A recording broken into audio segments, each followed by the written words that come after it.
Every time we pull out a body from a house that's been ravaged by the plague, we sense his presence. Whenever I find some blighter face down in the street, covered in sores, and we have to either haul him to the physician or the grave, I know he's there. Each time I hear rumours of the green pox making its way towards the city, I know that the Lord of Pestilence is laughing at us. Praise be, Grandfather, for we are but your humble servants. Nurgle is one of the 4 great chaotic gods that rules over the realms of chaos, and one of the strongest deities to hold sway over the Warhammer fantasy world. He is known by many names by many cultures in the world: Plague Lord, Grandfather Nurgle, Lord of Pestilence, the Fly Lord, and the Earth Father, among many other names. Due to this, many people see Papa Nurgle as an angry and vengeful deity, but like there have been misconceptions about the other Chaos Gods, so too are there of Nurgle. Nurgle is depicted as an immense monster whose scabrous flab is the hue of decomposing flesh. His paunch, swollen with corpse gas, spills stinking organs, and a legion of demonic mites play among his entrails and suckle the discharge streaming from his sores. Fat flies hum around his antlered head. His blubbery, pulsulated face wears an amiable smile of contentment. His sacred number is 7, and his symbol incorporates a triangle of 3 circles, representing the unending cycles of birth, suffering, and death, the cycle of life. Nurgle's likeness can be seen throughout his whole realm, whether it's the fleshy forests of his domain, where trees writhe and shake like if some demonic entity in their own right, or via his demons, who pride themselves in looking like their sire, for they are extensions of his will, and instruments of Nurgle's love upon the mortal races. His presence is not like the other Chaos Gods, where many are filled with dread and awe, but rather Nurgle is warm and inviting to any who may listen to his words. The mutant and the outcast find solace in his embrace, for Papa Nurgle knows that they have been through much, and all they want is acceptance and a reason to exist. Mythology represents the Lord of Decay dwelling within a dilapidated fortress mansion located in the realms of chaos, the infernal abode of the ruinous powers that exist beyond the mortal concepts of time and physical matter. Within the crumbling walls of his workshop, beneath a millweed ceiling sagging with damp, Nurgle toils before a steaming cauldron. Nurgle is not a god of destruction, he cherishes all life. The spluttering of a newborn babe is as dear to him as the slithering of the maggot hatched in its gut. It is simply unfortunate that most prevalent forms of life, the unseen worms, viruses and bacteria, are so inimical to all the others. He embodies both positives and negatives, such is the power of a god of chaos. Nurgle specifically represents disease, decay, despair, destruction, and death by rebirth. He is the cycle of life itself here, and all things must come to an end to make way for new life to sprout. Of all of the chaotic brothers, it is Nurgle who interests himself with the life of mortals more than anyone else, for they are young, grow old, and die. Many of them naturally fear death, but under Grandfather's guidance they will have no reason to fear. Of all the races, humans intrigue Nurgle the most. High Elves, Wood Elves, and Dark Elves perplex him, for they are long-lived, unblemished by age, and are blessed with a natural resistance against disease. Dwarfs infuriate him, for they are as resilient as stone. These races frustrate Nurgle's efforts to contaminate them, and he deems them only fit for eradication. Humans, however, rot so very easily. The pitiful cries of afflicted men, women, and children fill him with love for this frail race. They are indeed worthy hosts for his contagions. He bestows his diseases to ruler and pauper alike, for all are equal in his eyes, and his plagues reduce all people to the same state. They become so desperate in their pain that they would easily cast away their worldly treasures and betray their loved ones for the slightest reprieve from their suffering. Of all the human nations, one of the most fascinating to Nurgle is the Empire. Its cities teem with life ripe for contamination. It is to Nurgle's eternal regret that the short-sighted souls of that nation have proscribed his worship. He rains down disease upon the folk and watches them struggle to survive like rats on a sinking ship. Their choice is simple: perish in excruciating agony, or invoke the name of the Lord of Decay. Unfortunately, most people are blinkered by the lies of their priests, but a few enlightened souls call out his name, and he is quick to answer. If they prove their devotion, he grants them his sacred mark and frees them from the physical tribulations of life in return for their souls. Those who embrace Nurgle embrace their own doom, but lose the fear of their inevitable demise, even though, disfigured by disease and mutation, their own features cause dread among the others. To win the Mark of Nurgle, they must please their god by infecting others with the diseases they carry. For this reason, they bear their afflictions with stoicism, in the belief that eventually Grandfather Nurgle will deliver them from suffering. Followers of Nurgle often band together, and there are many chaos cults of Nurgle within the Empire, meeting secretly in filthy places to praise their god and plot how to spread his pestilence. Some are well established, recruiting new members from among the sick and desperate, those who yearn to cling to life by any means necessary. Others flourish only briefly before being eradicated by the diseases they foster, a sign to some cultists that they have failed Nurgle, but to others that they have pleased him, and he has taken their souls to his garden where they can serve forever as his minions of decay. Whichever may be true has been heavily debated among the scholars within the Empire, as obviously understanding why the enemy acts is the best way to eventually combat them. If the latter is correct and they have pleased their grandfather, then more cultists have been turned into demons than we may know, and how many former Imperials now take the guise of a Great Unclean One, a Plague Bearer, or any other monstrosity waiting to launch an invasion towards the lands of the Empire. His plagues, or blessings as they are often referred to, vary in strength, as they are personally chosen by the Lord of Decay himself. Sometimes a devastating pandemic needs to be unleashed in an effort to cement and grow his power to rival his brothers. This is at times that he needs strength and thus needs the help of mortal worship. At other times, he might send something relatively minor. These will act as a sort of test for Grandfather Nurgle, possibly to try out a particular symptom and see how the mortals react to it. You see, Papa Nurgle dabbles with experimentation much like any other scholar or doctor. Trial and error is of course extremely common, but it is not a source of frustration to dear Papa, but instead more of a source of joy. His work is of course an extension of himself, and why would he see that as a failure, but rather as a way to improve upon his mighty strength? He beams with excitement as he mixes strains of pox and fever to create a poisonous stew of pestilence. For although every known disease infects his monstrous body, he is obsessed with creating new ailments. When he is satisfied by his efforts, he pours the concoction into the grate below, and chortles with happiness as he watches the nauseating plagues rain down upon the world. He is most generous in bequeathing his diseases to mortals, all of whom he regards with great affection, and he ensures that rich and poor alike share the rotten fruits of his labor. Many of these ailments have been around for a long time, plagues which have devastated the old world, crumbled empires, and started life anew. There are in truth way too many to count, but some were so devastating that its mention still brings fear to the populace. These are only some examples of the great ailments that Papa Nurgle has unleashed upon the world. The Black Plague. This disease begins as dark blotches on the skin, which quickly spread over most of the body. The limbs and neck then swell up, leaving the victim contorted in agony. Once it takes hold, the Black Plague can spread extremely quickly, decimating whole towns. It has not been seen in the Empire for many years, but its return is dreaded by many. The Red Pox. This dread affliction is found throughout the old world,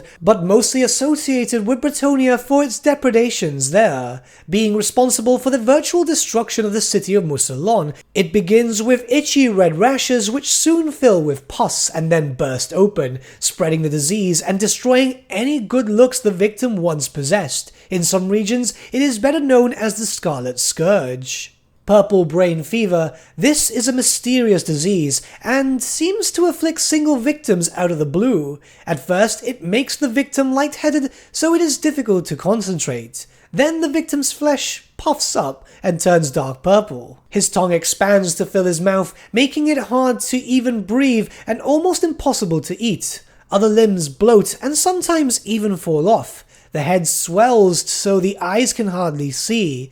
Death comes as a merciful release. Gutter worms. Gutter worms can be caught from bad food, especially rotten meat or unhygienic conditions. They live in the gut and consume the food the victim eats in order to grow. Eventually they will burst out the victim's body, killing him. These blessings will act as Grandfather Nurgle's way to communicate with the mortals of the Warhammer world. Many of them, however, the ungrateful humans, will see these ailments not as the loving embrace of a god who has heard their plight and wishes to offer rebirth in a new shape, stronger, tougher bodies of thick skin and mutations. These misguided fools will seek healing from priests and doctors. Often they will find that Nurgle's embrace was perhaps the better option, as these so-called treatments are extremely painful and often result in death. Foolish mortals. There are some, of course, who do not willingly seek out cures, those who have heard the call from the realms of chaos and wish to meet with their new master. In most cases, the local authorities will have them cut down or outcasted, though some will take on the cause of their new patron, starting a new cult within their local township to carry out the words of dear Grandfather Nurgle. Favourite recruiting grounds for cultists of Nurgle include hospices,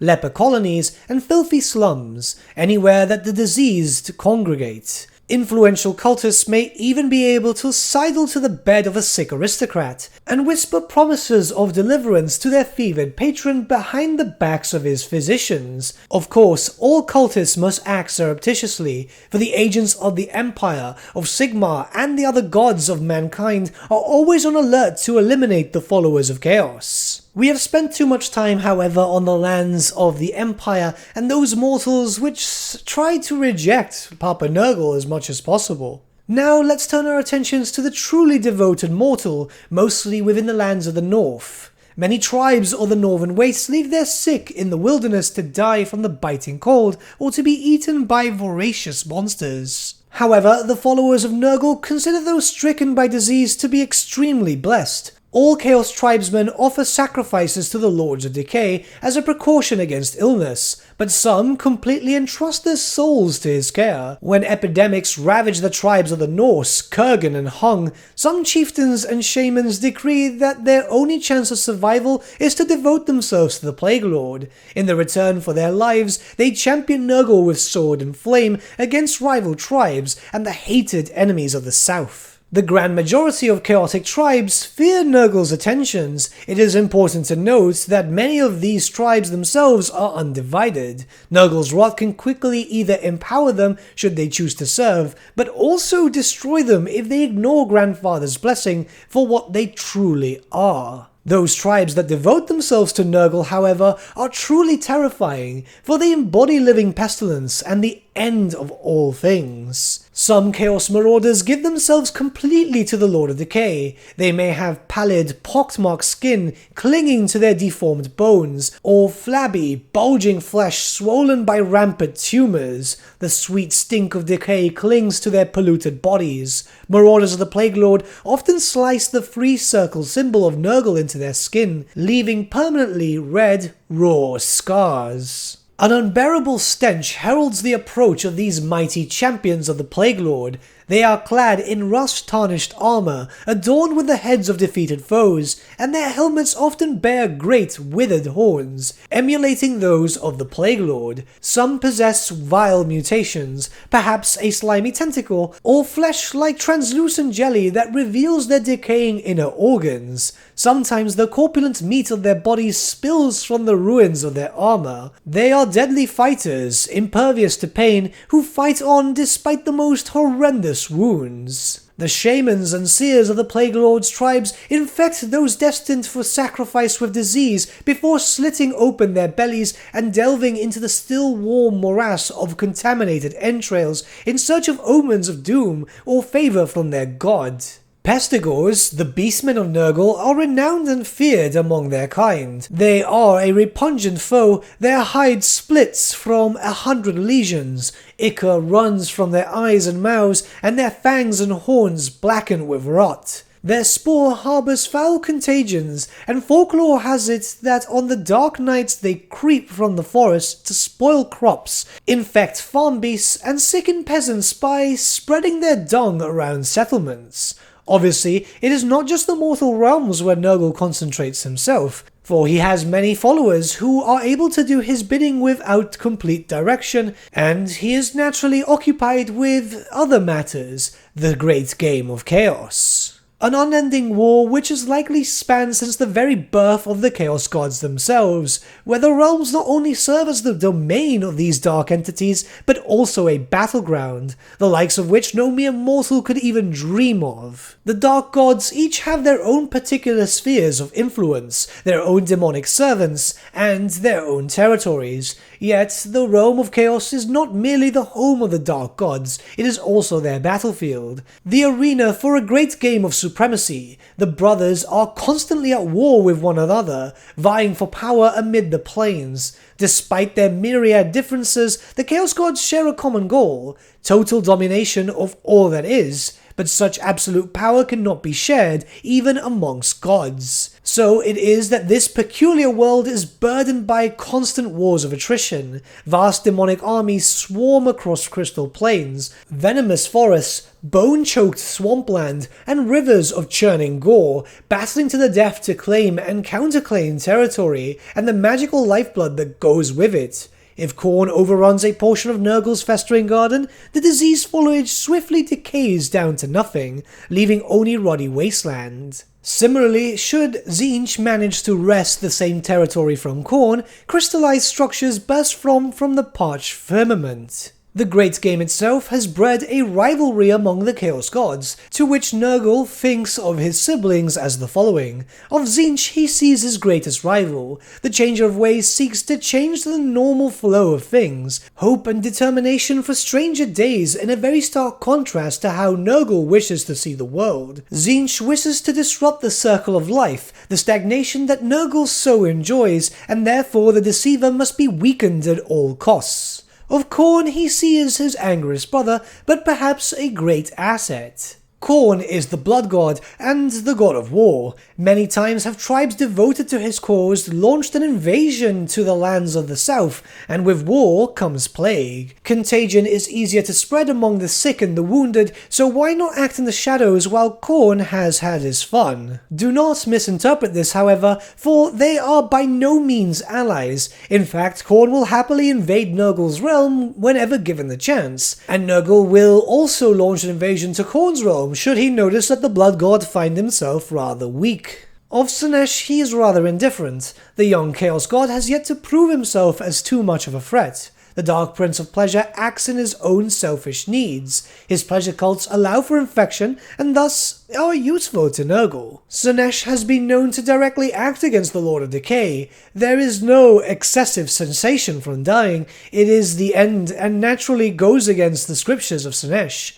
To this end, the great game takes much of Nurgle's time as the brothers fight endlessly. That is until the brothers feel the time is right to unite, put all petty differences aside, and finally bring about the end of all things, the end times. But until then, Nurgle sends his blessings and his forces into the lands of mortals in an effort to gain more champions, more followers, and of course establish dominion over a realm that can be rebuilt and reshaped to a form of his pleasing, often using his famed Demonic Carnival. A Demonic Carnival is said to roam the mortal world on ill-fated nights. Creaking wheels and the clop of hooves at dusk announces its arrival. From the gloom emerges a procession of wagons drawn by emaciated horses. The once colourful canvases of these decrepit carts are torn aside, and gangrenous demons jump out. Plague bearers prepare for the performance while Nurglings bicker underfoot. From the largest carriage shuffles a hulking Great Unclean One, the plagued ringleader of the show. The demons begin their dance of death around the chosen settlements. Nurglings sing in falsetto, the plague bearers sing in tenor, and the Great Unclean One provides a deep baritone. They sing of the delicious doom that awaits their victims. As the pageant progresses, the cacophony gets louder and is joined by the howls of dogs and lowing of cattle from the nearby settlement. Pandemonium seeks into the dreams of the sleeping villagers, while those awake lie paralyzed with fear. Upon the 7th circuit, the hullabaloo raises to fever pitch. Butter curdles and milk sours as a pale sun dawns in a sallow sky. Silence falls, and then the demons begin the main entertainment, inflicting every known disease upon their screaming audience. By nightfall, only rotten bones tell of the carnival's passing. Now tell me, friends, when the pox inevitably comes to your settlement, will you seek healing? Will you seek sanctity under another god? Or will you embrace his blessings and become the champion of chaos you were chosen to be,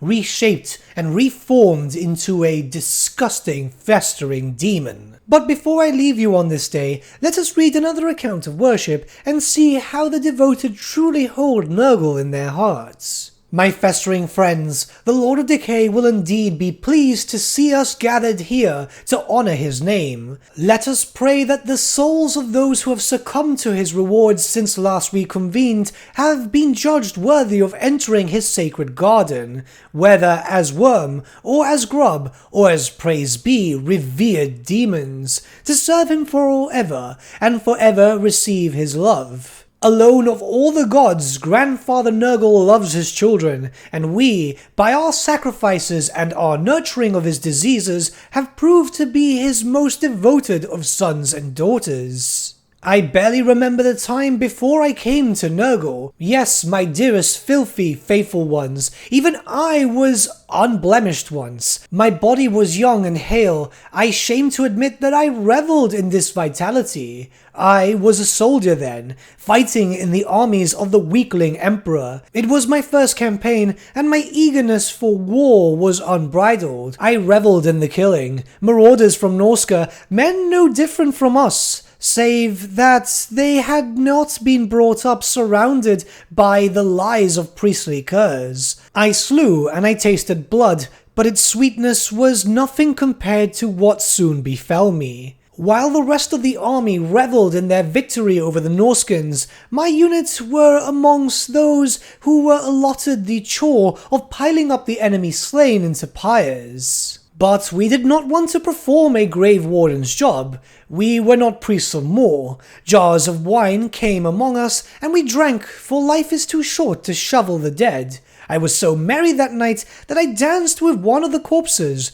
just like a duke and his mistress at a grand ball. Then we slept. I dreamt of maggots writhing in carrion meat, an omen of fortune that I know was sent by Nurgle. As we snored, the bodies of our enemies swiftly rotted. An unnatural hand was at work among the dead, and by morning a cloud of bulbous flies buzzed around the corpses and settled upon the Emperor's army, feasting on every inch of bare flesh. Our faces were red with rash, and our heads hot with fever. No officer came and reprimanded us for shirking the previous evening's work. They were already dead, their bloodshot eyes gazing sightlessly towards the sky. Men and horses all fell to the plague fly's work. Of an army 1,000 strong, by noon only the camp girls were left alive, for they were already ridden with pox, and the grandfather took pity on them. And he took pity on me.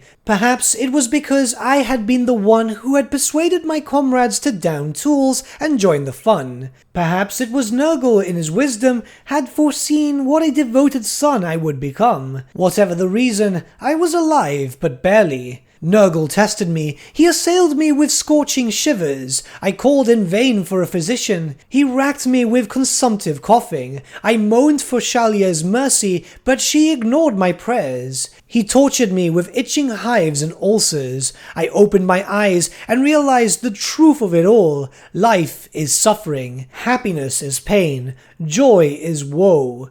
My crackled lips sparted, and I laughed, until tears of green pus dripped down my cheeks. Prostrate among the filth and the dirt, I pledged my life, body, and soul to Grandfather Nurgle. Since that fateful day, my atrophied apostles, my faith in the Lord of Decay has blossomed, and he has showered me with his divine plagues. Yet I no longer feel pain or despair, for he has freed me of the chains that shackle mortal men. I revel in my revolting flesh. You too, my disgusting disciples, can be free if you please the Grandfather. Each water well you contaminate, each granary you spoil, and each fellow man ignorant of Nurgle's grace, whom you infect with your eggs and influences, brings you closer to receiving his divine mark. If I, a former foot soldier, could be granted such delicious distinguishments by our God, then you can too with perseverance and unthinking devotion to the Plague Lord.